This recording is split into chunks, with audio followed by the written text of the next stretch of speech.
कभी अघोरी से मिलने की हिम्मत करोगे?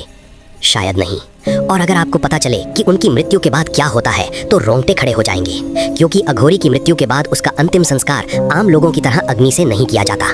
कहा जाता है कि जब किसी अघोरी का देहांत होता है तो उसके शरीर को चौकड़ी मारकर बैठी हुई मुद्रा में जमीन में उल्टा गाड़ दिया जाता है।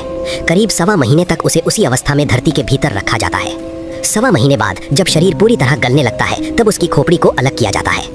खोपड़ी को जंजीरों से बांधकर सुरक्षित रखा जाता है, जबकि शेष शरीर को पवित्र गंगा में प्रवाहित कर दिया जाता है। मान्यता है कि इसके बाद खोपड़ी में मदिरा भरकर लगभग 40 दिनों तक विशेष तांत्रिक क्रियाएं की जाती हैं। कहा जाता है कि साधना के दौरान खोपड़ी स्वयं हिलने या उछलने लगती है, इसलिए उसे जंजीरों से बांधा जाता है।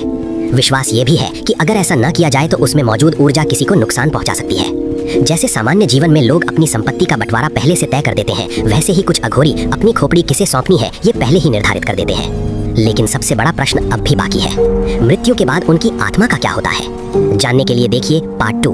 देखना ना भूलें और सब्सक्राइब और फॉलो जरूर करें। महादेव आपको खुश रखे।